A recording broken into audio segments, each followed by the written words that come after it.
Hi friends, welcome to my channel.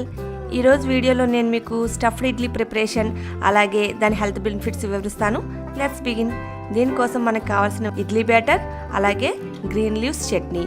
ముందుగా మన green చట్నీని ఎలా తయారు చేసుకోవాలో చూపిస్తాను. కొత్తిమీర 1 కప్పు, పావు కప్పు పుదీనా, కొంచెం కరివేపాకు రెబ్బలు, 1 పచ్చిమిరపకాయ. మీకు కారం ఇష్టపడే వాళ్ళైతే కాస్త ఎక్కువ లేదా తక్కువ తినే వాళ్ళైతే తక్కువ తీసుకోవచ్చు.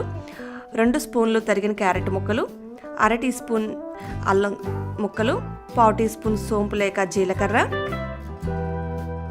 కాస్త నిమ్మరసం, 1/4 టీ స్పూన్ ఉప్పు, అలాగే మనకి నీళ్లు మన పేస్ట్కి సరిపడంత కాస్త తక్కువే వేసుకోవాలండి వాటరు.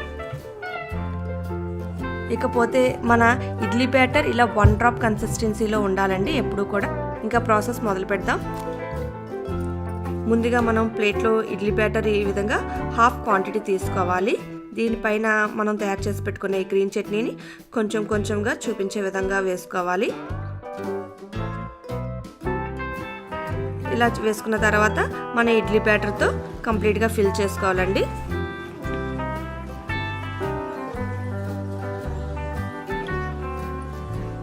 మనం ఇడ్లీ ప్లేట్స్ని ఎప్పుడు అరేంజ్ చేసుకున్నప్పుడు హోల్స్ పైన హోల్స్ రాకూడదండి. హోల్స్ పైన క్లోజ్డ్ రావాలి, దానిపైన హోల్స్ రావాలి. అప్పుడే ఈ స్టీమ్ అన్నది మనకి ఈక్వల్గా డిస్ట్రిబ్యూట్ అయ్యి ఇడ్లీ అనేది సాఫ్ట్గా కుక్ అవుతుంది. ఇంకా మనం ఇడ్లీ పాత్రలో 1 గ్లాస్ వాటర్ పోసుకొని మన ఇడ్లీ స్టాండ్ పెట్టుకొని 5 మినిట్స్ హై ఫ్లేమ్లో అలాగే 5 మినిట్స్ లో ఫ్లేమ్లో పెట్టుకుంటే సరిపోతుంది. మన ఇడ్లీ కుక్ అయిపోయింది. ఈ ఇడ్లీ కుక్ అయిన తర్వాత వెంటనే తీస్తే మనకి ఇడ్లీస్ అనేవి కరెక్ట్గా రావండి. ఒక 5 మినిట్స్ ఈ స్టీమ్ చల్లారిన తర్వాత తీసుకుంటే కనుక మన ఇడ్లీస్ అనేవి స్మూత్గా ఈజీగా వచ్చేస్తాయి అన్నమాట. దీంట్లో మన యూజ్ చేసే కొత్తిమీర పుదీనా ఉంది కదా, ఇవి మన డైజెస్టివ్ సిస్టమ్ చాలా బాగా మెరుగుపరుస్తుంది. అంతేకాకుండా కొత్తిమీర మనకి బ్లడ్ ప్రెషర్ని నియంత్రించి స్ట్రెస్ని తగ్గించడానికి దోహదపడుతుంది.